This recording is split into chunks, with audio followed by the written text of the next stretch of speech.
They say Elon Musk is rich, Jeff Bezos is rich.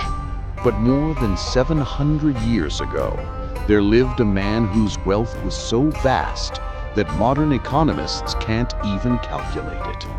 His spending literally shook economies. His gold changed nations, and his empire stretched across the heart of Africa. This is the story of Mansa Musa, the richest man in history.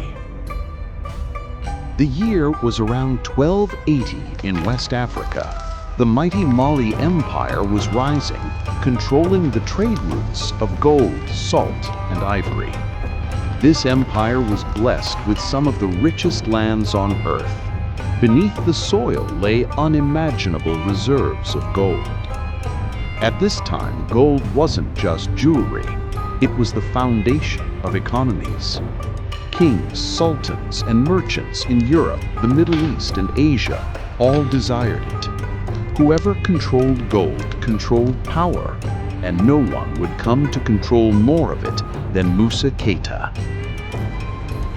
Musa was born around 1280 into a royal family. The Mali Empire was already powerful, founded by the legendary Sundiata Keita, Musa's ancestor. But Musa wasn't expected to be king. Fate changed when the sitting emperor, Abu Bakr II, decided to explore the Atlantic Ocean with a massive fleet. Abu Bakr sailed west and never returned. Musa, then a deputy, suddenly became Mansa, meaning emperor, in 1312. At first, he was just another African king in the eyes of the world. But soon, his name would echo across continents. Under Musa's rule, the Mali Empire stretched over 500,000 square miles. That's larger than modern France, Germany, and Spain combined. It included lands that today are Mali, Senegal, Gambia, Guinea, Niger, Nigeria, and Chad. But the empire's true power was in its wealth.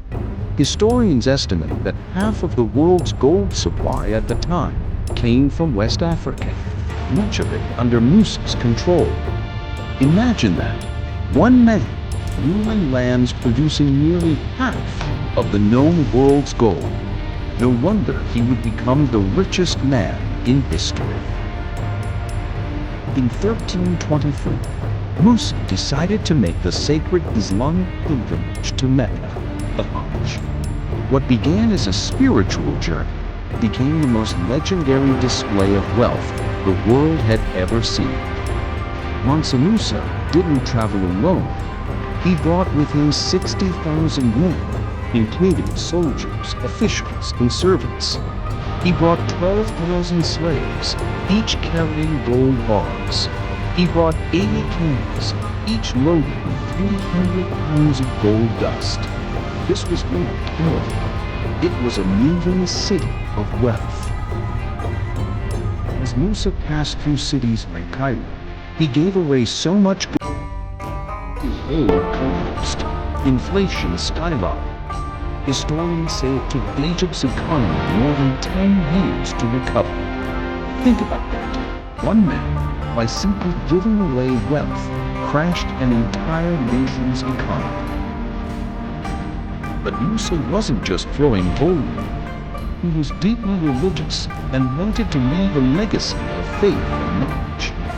On his way to Mecca and back, he commissioned the building of mosques, schools, and universities. When he returned to Mali, he brought with him scholars, architects, and teachers from across the Islamic world.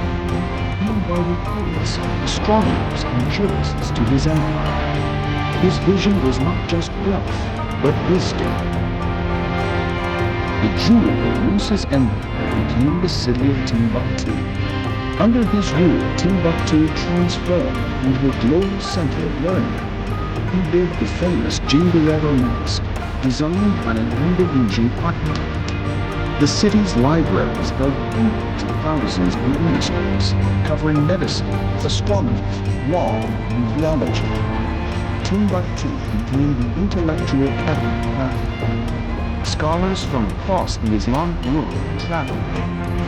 Even centuries later, Europeans spoke of Timbuktu as a city of unimaginable wisdom. So just how rich was Mansa Musa? Modern estimates struggle to calculate. Adjusted for inflation, some places net worth at around $400 to $500 billion. That's more than Elon Musk, Jeff Bezos, and Bill Gates combined. But Musa's wealth wasn't just in gold, it was in land, resources, trade, and influence.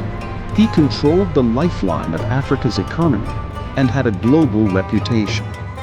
In fact, his pilgrimage was so legendary that European mapmakers in the 14th century drew Musa on maps, sitting on a golden throne, holding a golden staff and orb. To them, he symbolized Africa itself, a land of gold and power. Unlike many wealthy rulers, Musa was known for his generosity.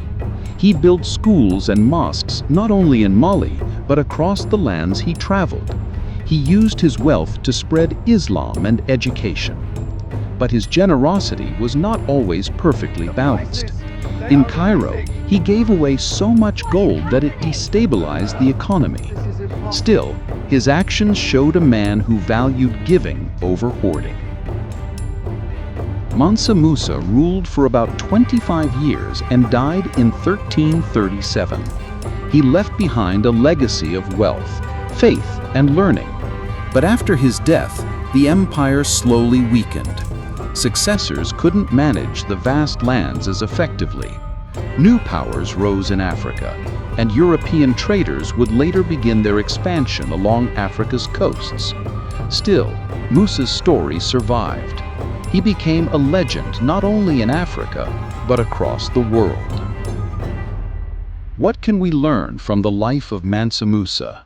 True wealth is influence. Musa's wealth wasn't just gold, it was his ability to build, to educate, to inspire.